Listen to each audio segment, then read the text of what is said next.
domingo hábil. Romanos capítulo de número 16, a partir do verso de número 1. Vamos ler a palavra do Senhor do 1 até o 27. Nós não vamos expor verso por verso, é mais saudações. Nós vamos passar rapidamente pela maioria deles, mas Deus vai abençoar você. Recomendo-vos, pois, Febe, nossa irmã, a qual serve na igreja que está em Cencreia, para que recebais no Senhor como convém aos santos, e a ajudeis em qualquer coisa que ela necessitar, pois tem hospedado a muitos, como também a mim mesmo. Saudem a Priscila e a Áquila, meus cooperadores em Cristo Jesus, os quais pela minha vida expuseram as suas cabeças, o que não só eu lhes agradeço, mas também todas as igrejas dos estrangeiros. Saudai também a igreja que está em sua casa. Saudai a Epeneto, meu amado, que é as primícias da Ásia em Cristo.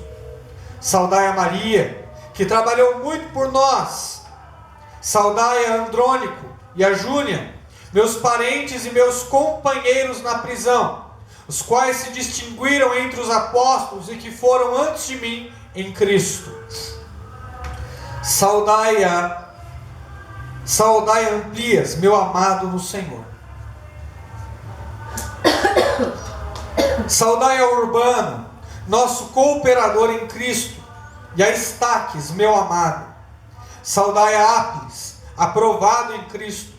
Saudai-os da família de Aristóbulo. Saudai a Herodião, meu parente. Saudai-os da família de Narciso, os que estão no Senhor. Saudai a Trifena e a Trifosa, as quais trabalham no Senhor. Saudai a amada Pérsida, a qual muito trabalhou no Senhor.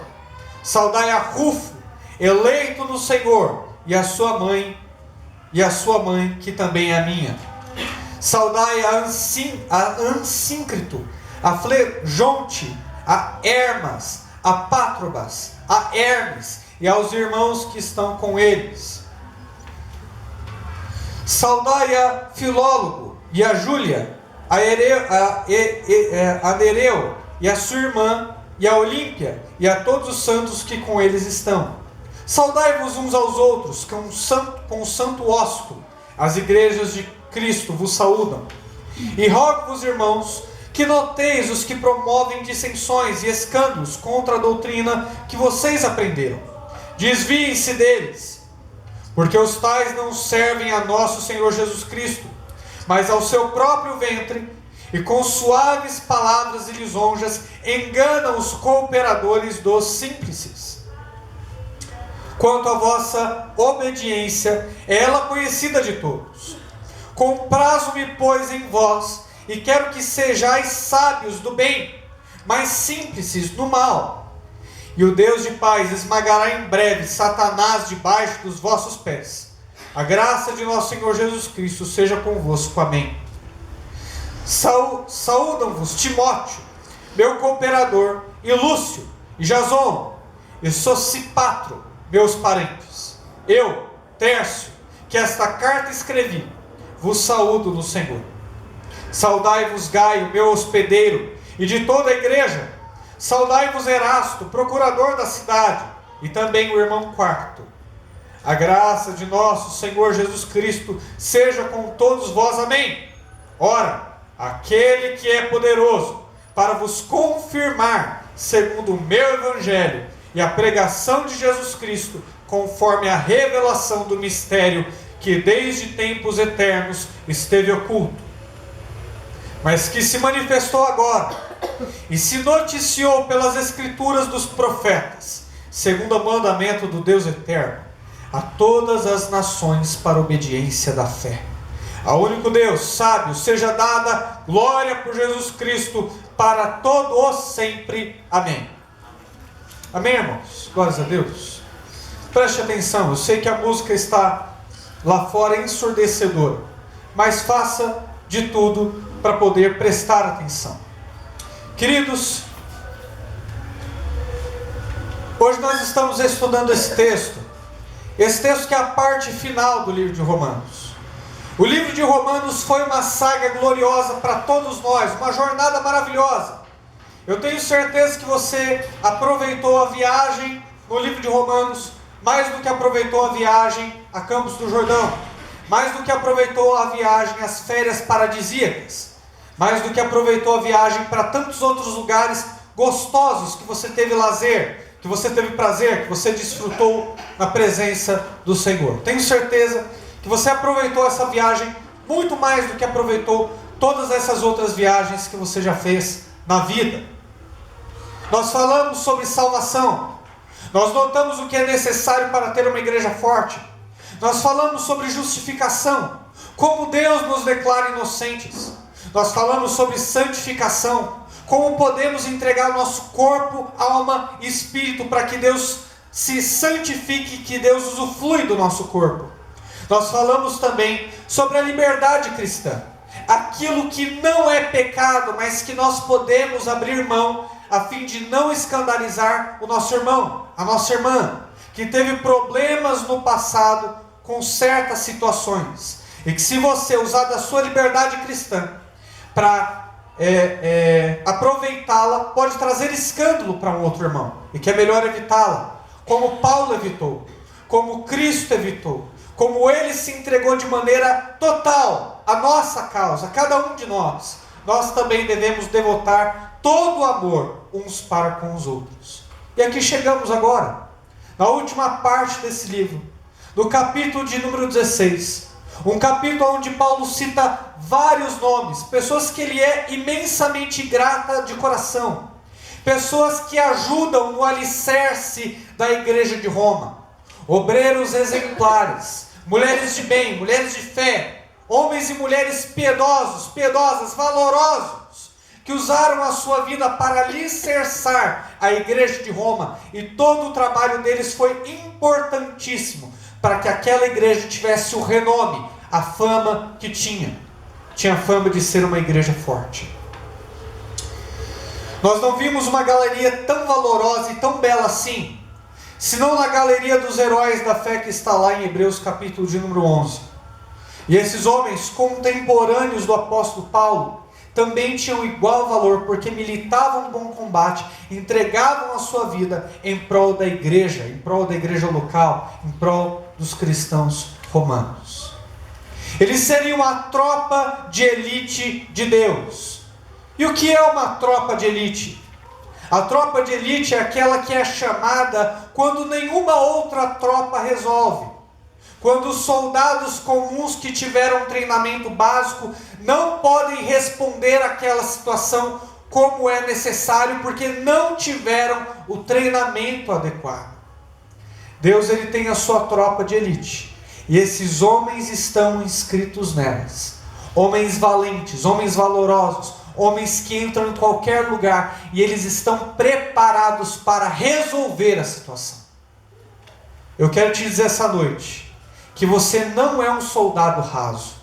Você não é um soldado que teve um treinamento básico. Você faz parte do BOP. Você faz parte da SWAT. Você faz parte da tropa de elite de Deus. Deus te deu um treinamento especial para responder a toda e qualquer situação. E dentro das suas habilidades e dos teus dons, Deus vai usar cada um desses atributos para alicerçar a sua igreja. Você crê nisso? Amém. Pai Santo, Eterno Deus, estamos diante da Tua presença e diante desse texto que fala aos nossos corações, que nos mostra a gratidão que o apóstolo Paulo tinha a cada um desses homens e mulheres. Nós queremos ter a honra que eles tiveram, Senhor. Nós queremos usufruir do trabalho que eles cooperaram. E queremos também ser a sua tropa de elite, conhecida no céu e conhecida no inferno. É o que nós te pedimos em nome de Jesus. Amém e amém. Vamos ver quem Paulo elenca aqui nessa galeria, nessa tropa de elite.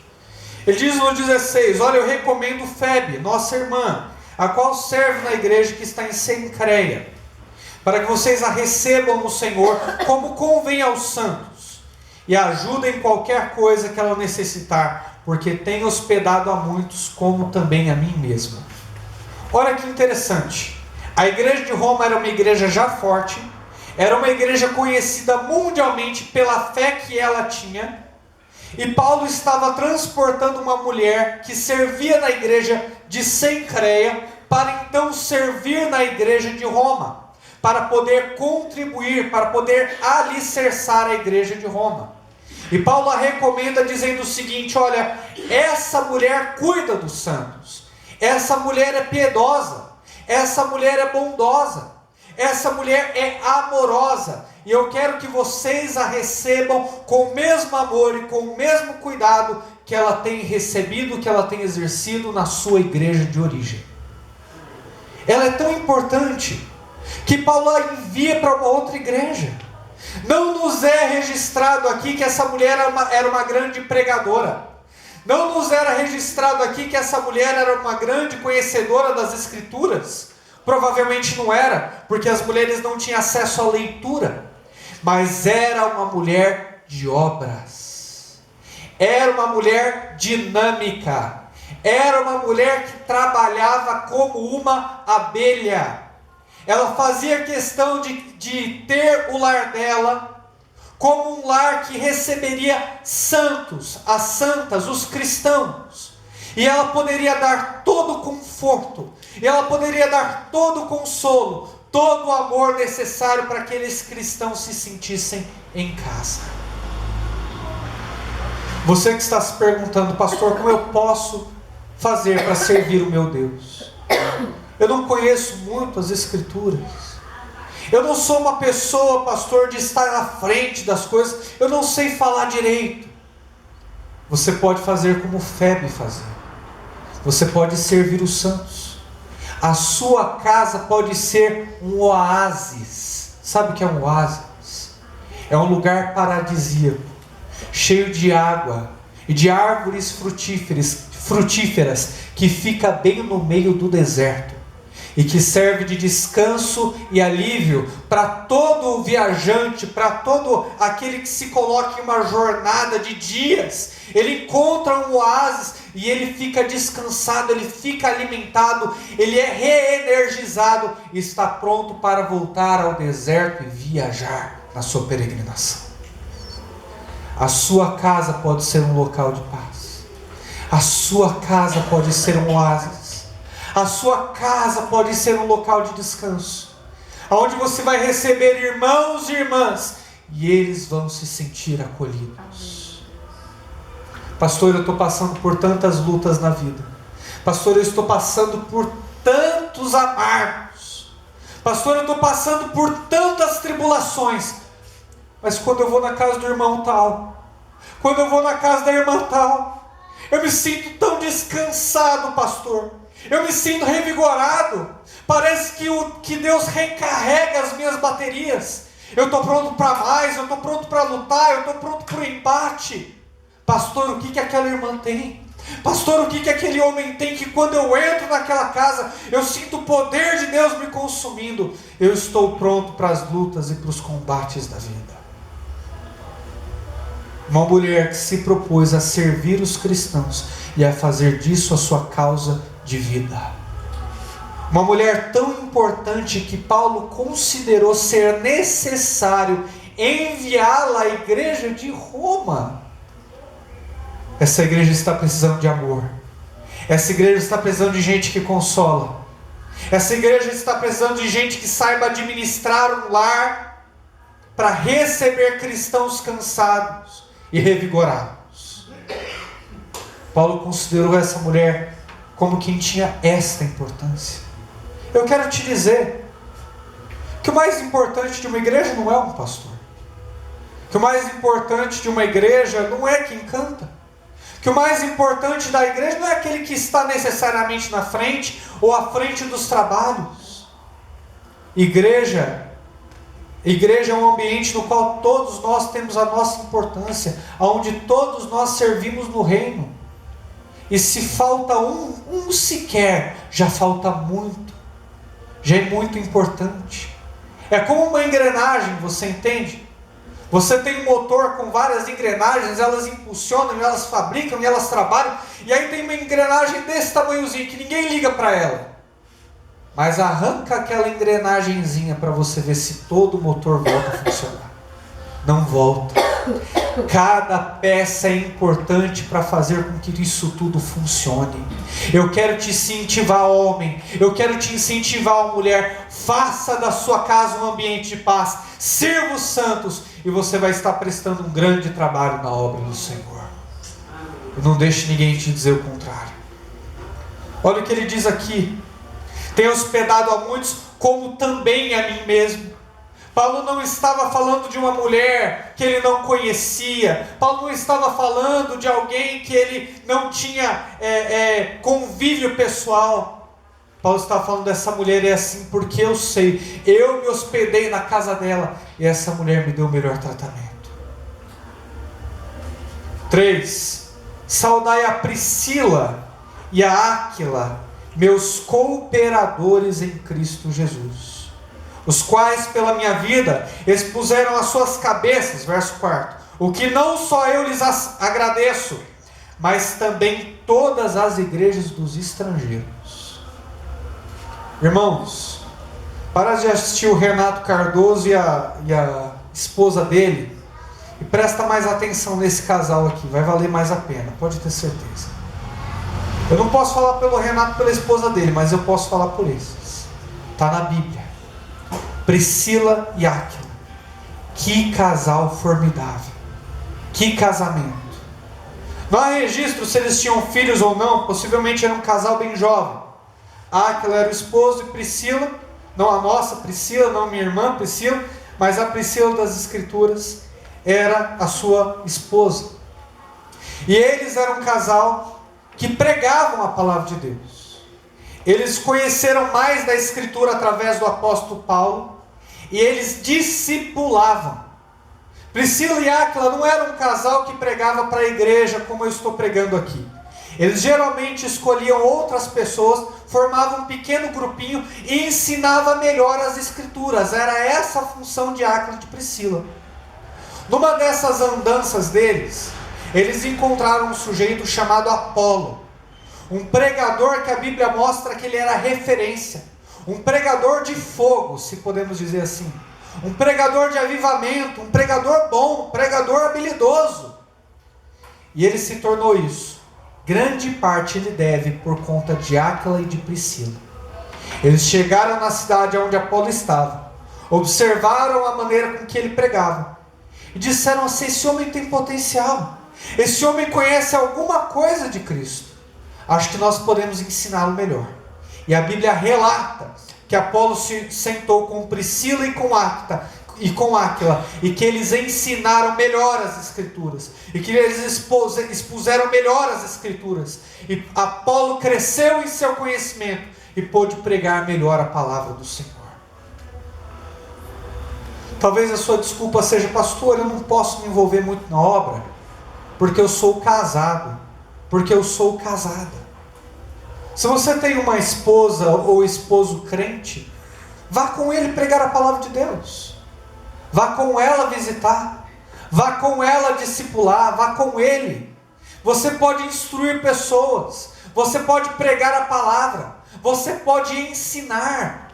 Você pode acrescentar na vida daquele que tem pouco conhecimento. Você pode pegar parábolas. Pode pegar o Evangelho. Tem tanto material bom na Bíblia, tem uma riqueza tão grande de conhecimento. Você pode ir com ele. Pastor, meu esposo não é crente. Minha esposa não é crente. Ore por ele. Peça por ele. Rogue por ele. Pregue para ele com as suas palavras e principalmente com o seu testemunho. Porque se ele ainda não é, um dia em nome de Jesus eu desejo que ele seja.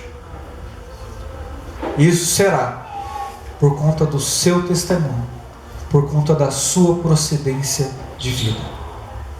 Eu que tenho uma esposa crente, sei da importância de ter uma mulher ao seu lado, pregando a palavra do Senhor, apoiando o seu ministério. E Deus também sabe. Ele quer isso para a sua vida. Ele deseja isso para você. Que o teu esposo, a tua esposa, esteja ao seu lado pregando a palavra. E não só pregando a palavra, mas também sofrendo pela causa de Cristo. Você vai pregar, vai acrescentar na vida de pessoas, vai exercer o seu ministério, mas também vai sofrer. Olha o que diz o verso de número 4. O verso de número 4. Deixa eu ver aqui. 5. Não é 5 não. Aqui o quarto. Os quais pela minha vida expuseram as suas cabeças. Sabe o que é expor a cabeça? É correr o risco de ser decapitado, de ser degolado.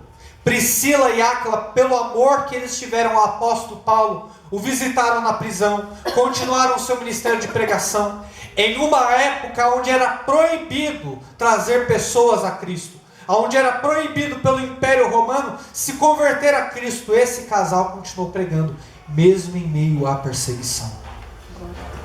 Eu lembro de um treinamento missionário que eu fiz, e eu fiz sozinho esse treinamento. A Paloma foi no outro treinamento. Mas havia um casal ali, o Homero e a sua esposa, e eles foram submetidos naquele treinamento a vários tipos de sofrimento. A esposa dele foi humilhada, foi xingada, foi obrigada a trabalhar na roça durante horas, com as mãos calejando, e ela faminta, e ele olhando para aquela situação. Ele sabendo que se ele se exaltasse, se ele brigasse, se ele gritasse, a simulação acabaria e eles teriam perdido o seu propósito. Era só um treinamento. E o coração dele entrou em conflito, olhando para a esposa dizendo: será que eu estou preparado? Será que eu consigo vê-la sofrer? Vai haver muitas vitórias na sua vida como casal, mas vai haver muitas derrotas também. Vai haver muito sofrimento. Isso é a vida cristã, isso é ministério. Ministério é sofrimento. Não existe ministério de sucesso como empresário de sucesso. Puxa, tenho várias empresas, tenho dinheiro no bolso, final de semana eu viajo. Não é assim com o ministério. Ministério é um local onde você vê muita gente se converter, muita gente se perder. É um local onde você recebe muitos elogios e recebe muitas críticas. É um local onde Deus ele te consola e ele te exalta, mas é um local onde ele também te abate e ele te humilha. Isso é ministério.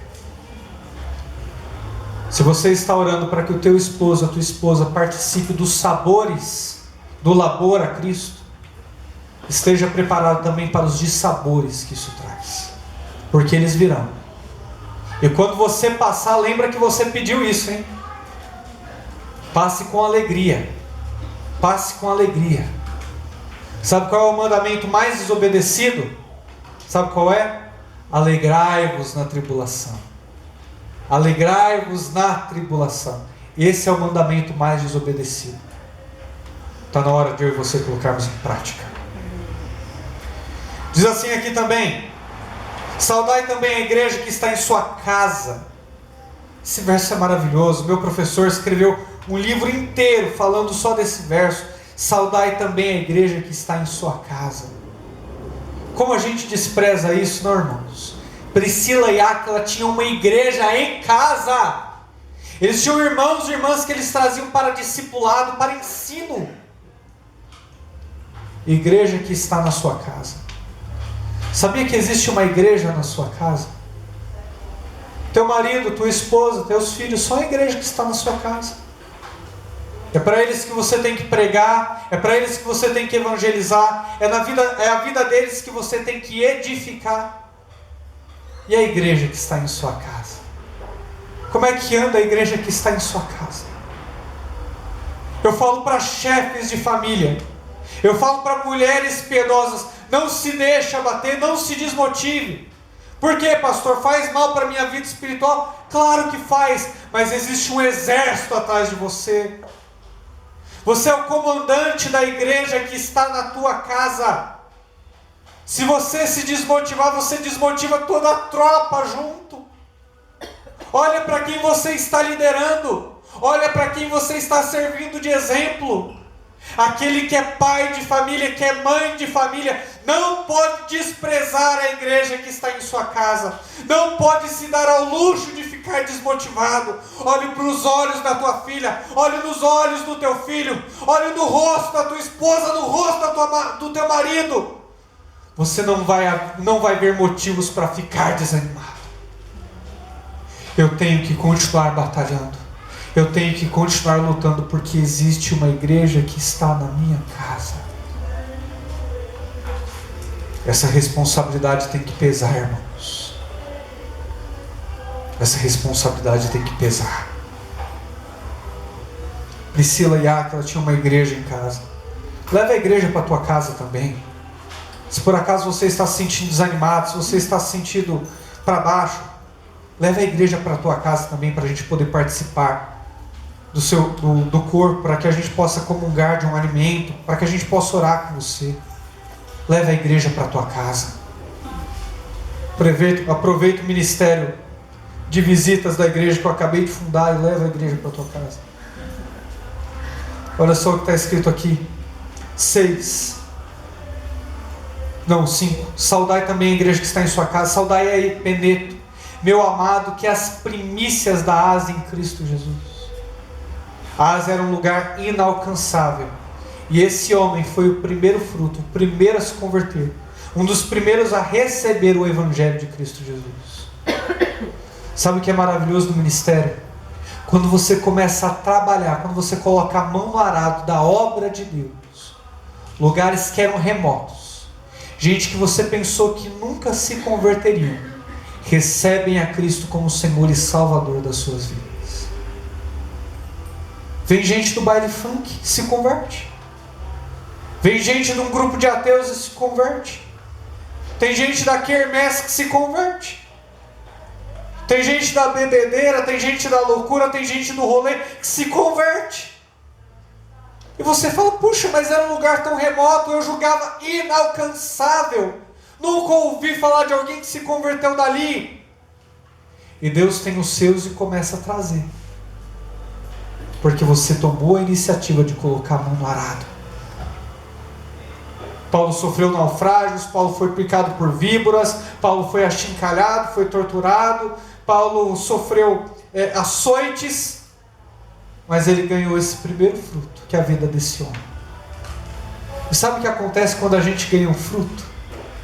A gente olha para trás, para todo aquele sofrimento que a gente passou, e a gente fala, foi por amor aos eleitos, foi por amor aos escolhidos, foi para a glória de Deus, foi para que ele fosse despertado da morte para a vida. Vale a pena, vale a pena. Pastor, mas eu nunca ganhei para ninguém para Jesus ainda, eu prego, mas ninguém parece se converter. Ainda dá tempo, ainda dá tempo. Não importa se você tem 10 anos de cristão, 20 anos de cristão, 6 meses de convertido, não importa. Sempre é tempo de alguém se converter pelo poder de Deus revelado na sua pregação. Olha o que diz aqui, verso de número 6. Saudai a Maria, grave esse verbo, que trabalhou muito por nós. Trabalhou muito.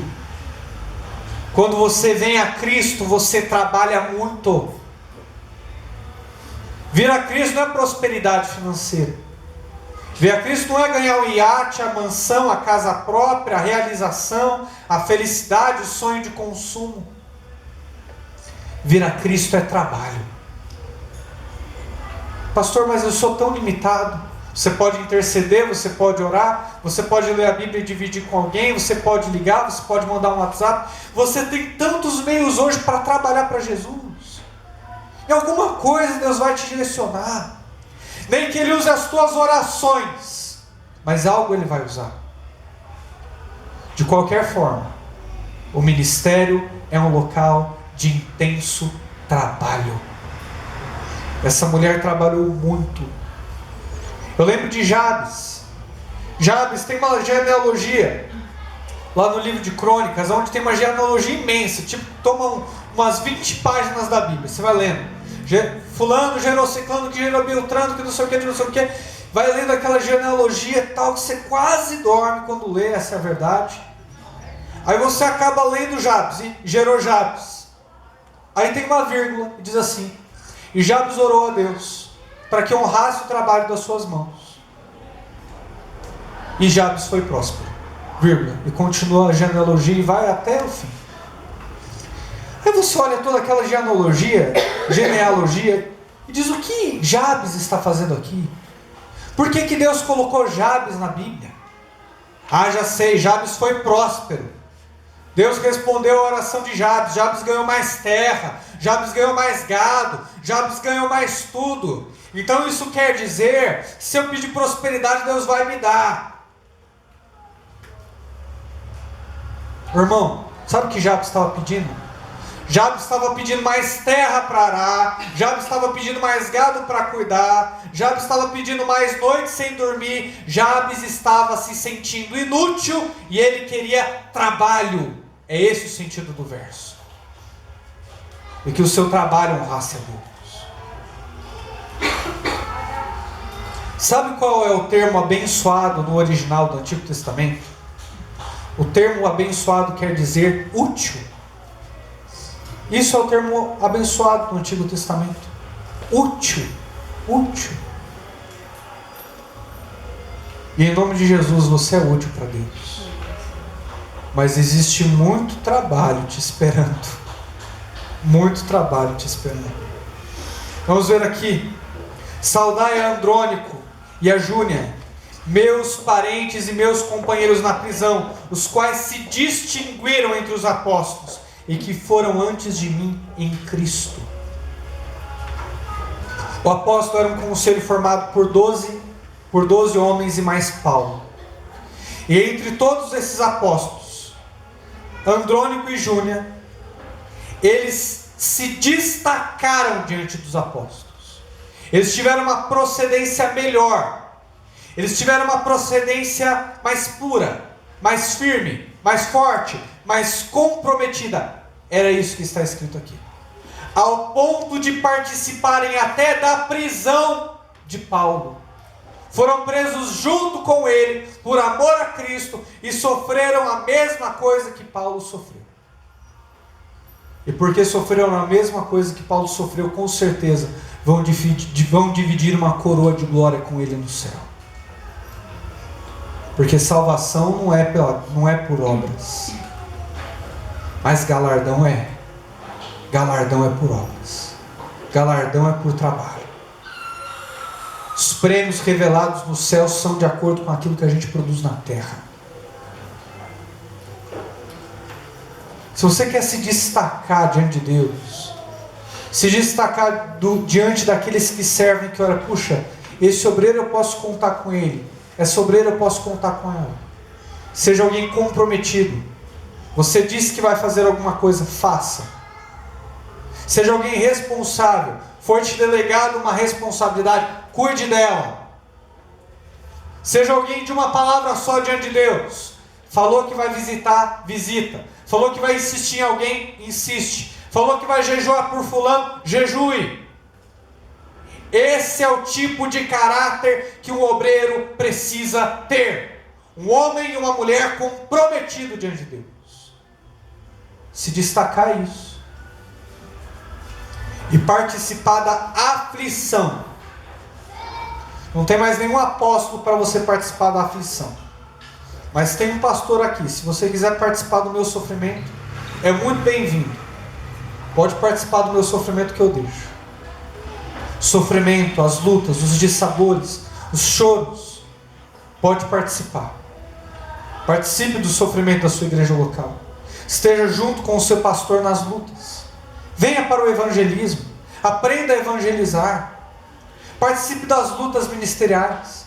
Pergunte, pastor, quem que eu posso visitar? Pastor, tem alguém precisando de material? Eu posso comprar. Pastor, tem alguém precisando de uma Bíblia? Eu posso dar. Pastor, essa cesta básica é para quem? Eu posso ir entregar.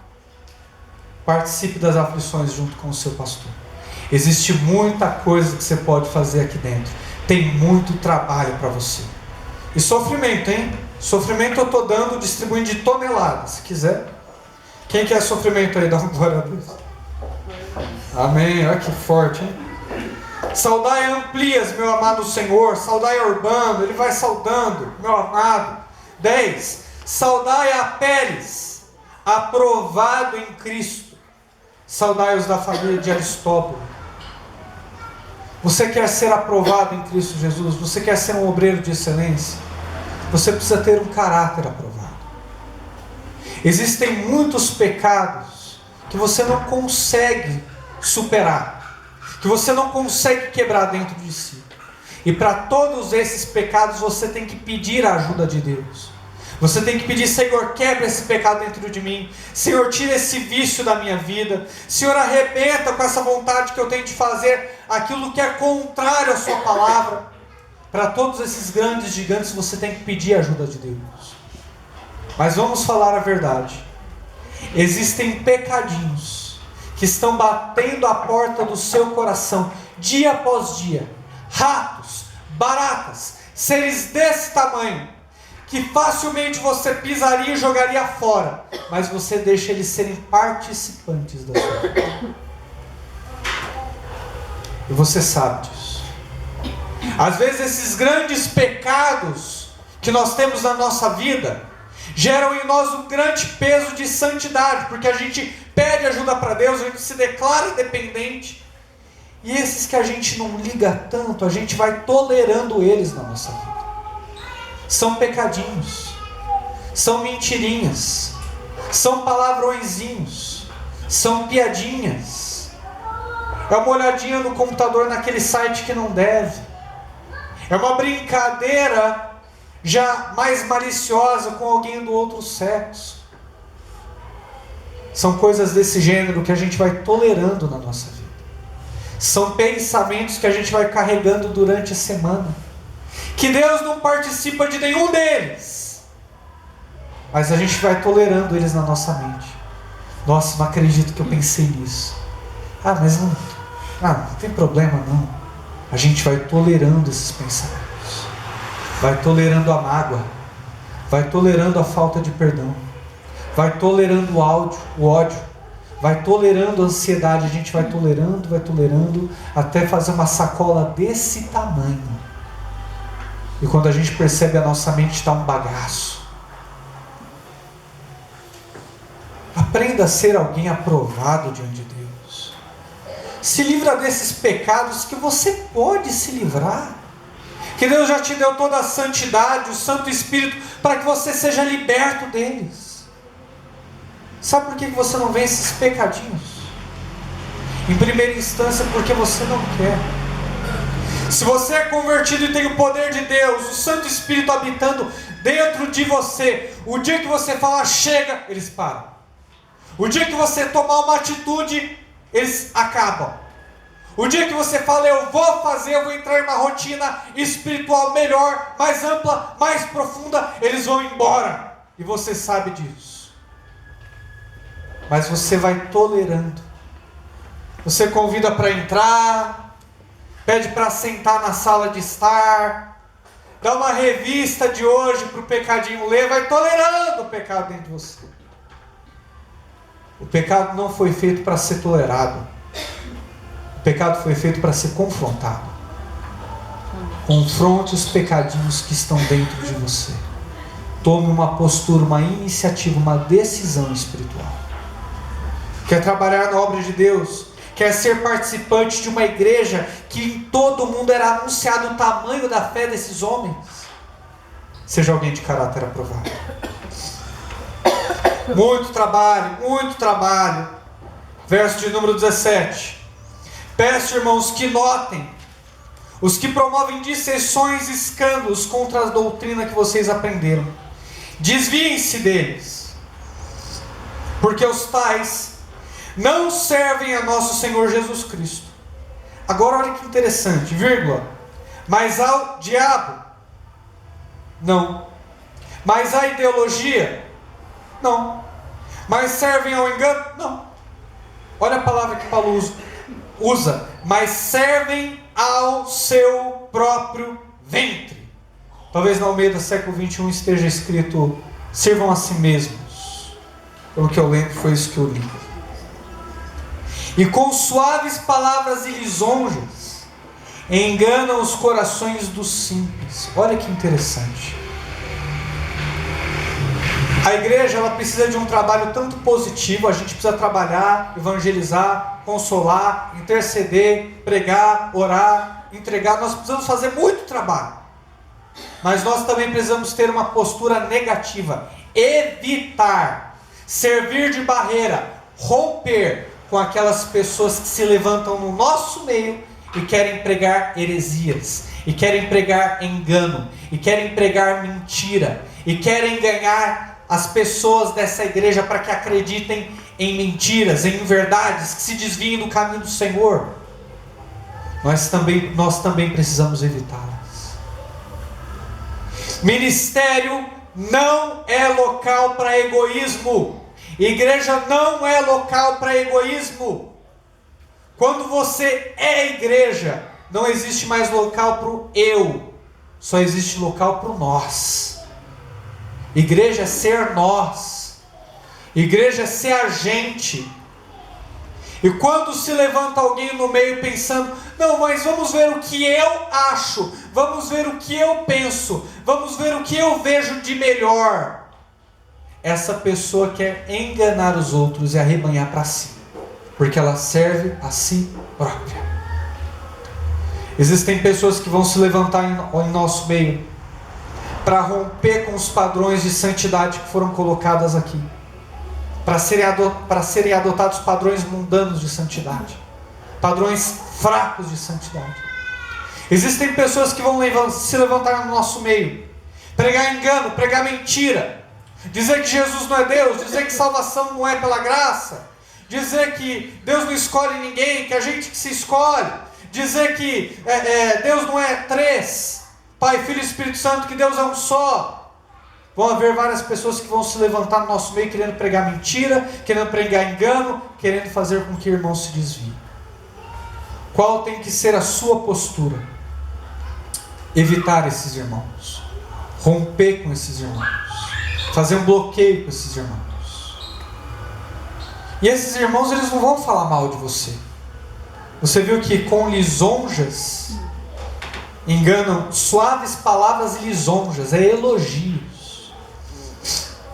Esses irmãos vão chegar para você e vão falar assim, não, eu estou compartilhando com você isso para a gente orar, irmão, porque eu vejo que o irmão é homem de Deus, eu vejo que a irmã é mulher de Deus. Ah, como eu já ouvi isso. Existe um irmão numa igreja que eu congreguei uma vez, que estava querendo ganhar os outros para si mesmo, falando a seguinte coisa, não, eu estou compartilhando com você, olha aí o que ele falou, porque eu vejo que você tem um fundamento a mais. Fundamento a mais. Nós não temos outro fundamento senão a Cristo Jesus, o nosso Senhor, e é caso encerrado. Mas esse irmão com elogios, não, eu vejo que o irmão é homem de Deus, eu vejo que o irmão precisa de mais oportunidade, eu vejo que o irmão amanhã vai ser um grande pastor, uma grande profetisa, eu vejo que o irmão vai elogiando o irmão, vai inflando o ego do irmão, de repente já ganhou você. Está falando mal do teu pastor, mas ganhou você. Está falando mal do obreiro, mas ganhou você. Está falando mal da irmã, do irmão que é piedoso, que é temente a Deus, mas ganhou você. Cuidado com as pessoas que vão se levantar no nosso meio. E egoístas que são, vão querer ganhar você para si. Para si. Deus me emprestou esse rebanho para Ele, para a glória dEle. Você é a ovelha de Cristo e não pertence a mim. E é esse o temor que eu tenho quando eu me aproximo de você. Qualquer um que não venha com essa intenção é lobo, é salteador, é ladrão. Você também é participante para deixar as heresias do lado de fora. Não adianta nada assinar uma confissão de fé. Não adianta nada ter pregação reformada todo final de semana. Não adianta nada ter obreiros que orem a fim de abalar as estruturas, se você não toma postura, se você não impede a heresia de entrar, se você não confronta esse irmão. 19. Quanto à vossa obediência, é ela conhecida de todos. Eu compraz-me, pois, em vocês, e quero que vocês sejam sábios do bem, mas simples do mal. E o Deus de paz esmagará em breve Satanás debaixo dos vossos pés. A graça de nosso Senhor Jesus Cristo seja com vocês. Amém. Quando nós lemos o livro de Romanos, nós mergulhamos na doutrina que ela é aqui apresentada. E muitas vezes esquecemos que isso é uma carta que foi dirigida a uma igreja. E uma igreja recebeu essa carta e leu essa carta. E era uma igreja já forte, a igreja de Roma. E quando a gente chega nesse ponto, na última mensagem dessa série em Romanos, é válido perguntar, cabe perguntar: qual era o segredo da igreja de Roma? Qual era o segredo da igreja de Roma? Porque a gente sabe que a igreja de Roma não tinha nenhum grande pastor, nenhum pastor de renome. Paulo não era o pastor dessa igreja, como ele foi pastor em Éfeso e pastor em outras igrejas que se enfraqueceram. Paulo não era o pastor dessa igreja, nem sequer fundou essa igreja. O apóstolo Pedro também não foi o fundador desta igreja, ao contrário do que alguns dizem. E aliás, nós nem sequer imaginamos quem foi o pastor dessa igreja. Havia pastores, mas nós não sabemos o nome dele.